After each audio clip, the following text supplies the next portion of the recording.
శ్రీమాత్రే నమ. జయ గురు దత్తాత్రేయ నమ. ఈ వీడియోలో మనం ధనుస్సు రాశి వారికి జూలై నెల మాస ఫలితాలు తెలుసుకుందాం. మరి ధనుస్సు రాశి వారికి ఈ నెల ప్రారంభంలో ఒక 15 రోజుల పాటు లగ్న భాగ్యాధిపతుల కలయిక. ఇది జాతకుడికి వ్యక్తిగత ప్రయత్నానికి అదృష్టం కలిసి రావడం జరుగుతూ ఉంటుంది.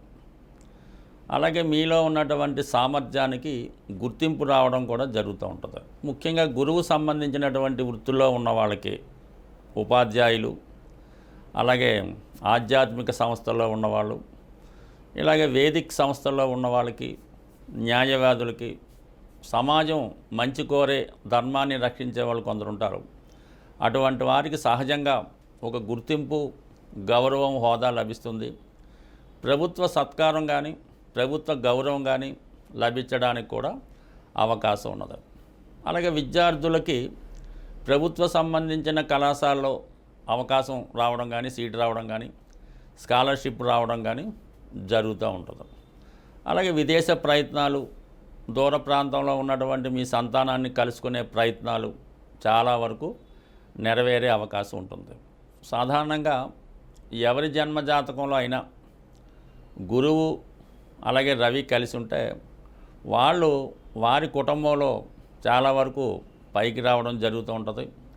అలాగే వారి తండ్రి గారికి కూడా చాలా వరకు అదృష్టం కానీ, ధనం కానీ, మంచి నేమ్ కానీ, అంటే ఒక మంచి సొసైటీకి చెందిన వారై ఉండడం జరుగుతూ ఉంటుంది. ఇప్పుడు ఈ యోగ ప్రభావం కామనగా సప్తమ స్థానంలో ఏర్పడడం వల్ల అది మీ యొక్క జీవిత భాగస్వామి యొక్క అభివృద్ధికి కూడా కారణం అవుతూ ఉంటుంది. వాళ్ళకైనా విదేశీ అవకాశాలు రావడం కానీ, మంచి గుర్తింపు రావడం కానీ ఓవరాల్గా ఈ జూలై 16 వరకు ఉంటుంది.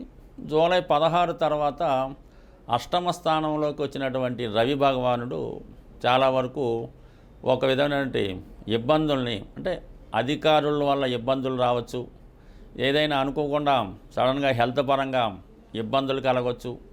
అలాగే కొంతవరకు తండ్రితో కానీ, తండ్రి సమాన వ్యక్తులు కానీ వారికి ఇబ్బందులు రావడం కానీ, వారితో మీకు ఏదైనా అభిప్రాయ భేదాలు లాంటివి రావడానికి కూడా అవకాశం ఉంటుంది. బట్ ఏదైనా అష్టమంలో ఉన్నటువంటి రవి ప్రభుత్వ సంబంధించిన వ్యవహారాల్లో ఇబ్బంది కలగడం, ప్రభుత్వ అధికారులతో ఇబ్బందులు రావడం జరుగుతుంది. కాబట్టి ఆ సమయంలో మీరు కొంతవరకు జాగ్రత్త పడడం మంచిది.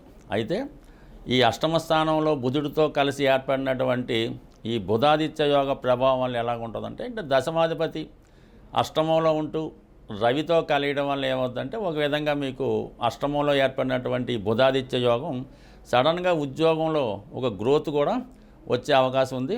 ఎక్కువ బాధ్యతలు పెరగడం వల్ల కొంతవరకు కొంత అసహనం ఉన్నప్పుడు కూడా అది మీకు సహజంగా మంచి గుర్తింపు కూడా కారణమవుతుంటుంది. బట్ ఏదైనా వృత్తిపరమైన విషయాల్లో సడన్గా కొన్ని మార్పులు అన్నది ఈ నెలలో మీకు వచ్చే అవకాశం ఉన్నది.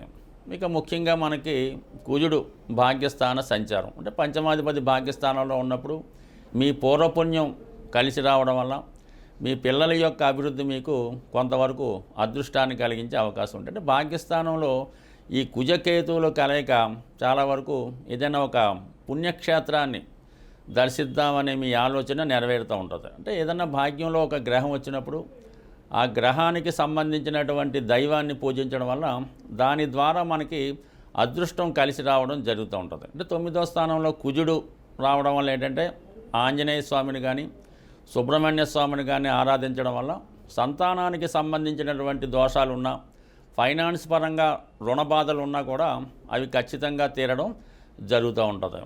అలాగే కేతుగ్రహం 9వ స్థానంలోకి రావడం వల్ల ఎక్కువగా ఆటంకాలు, పనులు మధ్యలో ఆగడం జరుగుతుంటాయి. కాబట్టి దాని కొరకు విఘ్నేశ్వరుని ఆరాధించడం వల్ల ఇటువంటి ఆటంకాలు తొలగి మన యొక్క అదృష్టం కలిసి రావడం జరుగుతుంటుంది. బట్ ఏదైనా ఒక గ్రహం ఎక్కడికి వచ్చినా ఆ గ్రహానికి సంబంధించినటువంటి పరిహారం చేసుకుంటేనే దాని యొక్క ఫలితం మనకి రావడం జరుగుతుంది తప్ప ఊరికనే ఆ గ్రహం వచ్చినంత మాత్రాన మనకి అక్కడ నుంచి ఫలితం అన్నది తొందరగా రాదు. కాబట్టి ఏదైనా శాస్త్రాన్ని నమ్ముతున్న వాళ్ళు ఖచ్చితంగా గ్రహాలను కూడా ఆరాధించవలసి ఉంటుంది.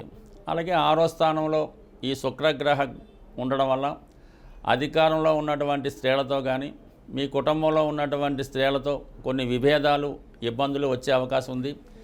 ఎవరిది తప్పైనా, ఎవరిది కరెక్ట్ అయినా స్త్రీల విషయంలో మీరు వారితో ఎటువంటి ప్రాబ్లమ్స్ కానీ ఎటువంటి విభేదాలు కానీ తెచ్చుకోకుండా సజావుగా కాంప్రమైజ్ ద్వారంలోనే వెళ్తే మంచిది తప్ప లేని పక్షంలో మీకు అటు ఆర్థిక పరంగా నష్టం కలగవచ్చు, అట్లాగే బంధువులతో విభేదాలు కూడా వచ్చే అవకాశం ఉంది. కాబట్టి ఎస్పెషల్లీ స్త్రీలతో జాగ్రత్తగా ఉండడం చాలా వరకు మంచిది. అసలే మీకు కొంతవరకు ఈ అర్ధాష్టమ శని ప్రభావం వల్ల ఏంటంటే చాలా వరకు మనసుకి కష్టం కలిగే సంఘటనలు జరుగుతూ ఉంటాయి. సో అందువల్ల ఏంటంటే ఇటువంటి విషయాల్లో తొందరపడకుండా నిదానంగా ఉంటే చాలా వరకు మనసు ప్రశాంతంగా హాయిగా ఉండే అవకాశం ఉంది. బట్ ఏదైనా మనం ఇందాక చెప్పినటువంటి రెమెడీ మీరు జాగ్రత్తగా చేసుకుంటే ఈ నెలంతా కూడా మీకు చాలా వరకు చాలా హ్యాపీగా ఉండే అవకాశం ఉంది.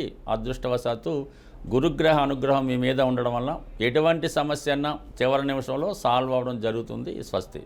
మనకి ఈ జూలై నెల 10వ తారీఖు వరకు ఈ గురుమౌర్యం ఉండడం వల్ల చాలా వరకు వివాహాలు లాంటి చేయడం జరగదు. మళ్ళీ జూలై 10 నుంచి ఇక రాబోయే శ్రావణ మాసం నుంచి వివాహాలకి టైం స్టార్ట్ అవుతుంది. కాబట్టి ఎవరైతే వివాహం కొరకు అమ్మాయిలు అబ్బాయిలు ఎదురు చూస్తున్నారో వాళ్ళకి సులభమైనటువంటి రెమెడీ చెప్పడం జరుగుతుంది. అది నమ్మకంతో చేయడం వల్ల తొందరగా వివాహం జరగడానికి అవకాశం ఉన్నది.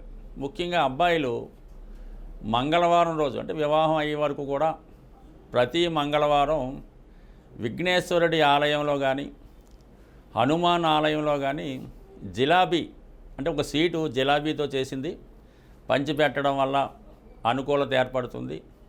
అలాగే ఈ అబ్బాయిలు ఒక స్ఫటికమాల ధరించవలసి ఉంటుంది.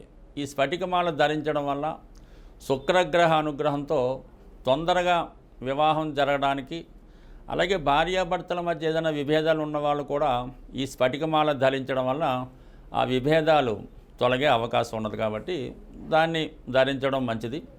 అలాగే చాలా కాలంగా వివాహ ప్రయత్నాలు చేస్తూ పెళ్లి సంబంధాలు బాగా దగ్గరకు వచ్చి ఎవరైతే మిస్ అవుతున్నారో వాళ్ళు ఒక గురువారం రోజు ఏదైనా దంపతులకు కానీ ఏదైనా ఒక వెంకటేశ్వర స్వామి ఆలయంలో కానీ అమ్మవారికి ఎరుపు రంగు చీర, అయ్యవారికి పసుపు రంగుతో కూడుకున్నటువంటి పంచెల సాపు ఆలయంలో ఇవ్వడం కానీ, లేదన్నా ఎవరన్నా దంపతులు ఎవరైతే అన్యోన్యంగా ఉన్నారో దంపతులకి బహుమతిగా ఇవ్వడం వల్ల వివాహానికి ఉన్నటువంటి ఆటంకాలు తొలగే అవకాశం ఉన్నది.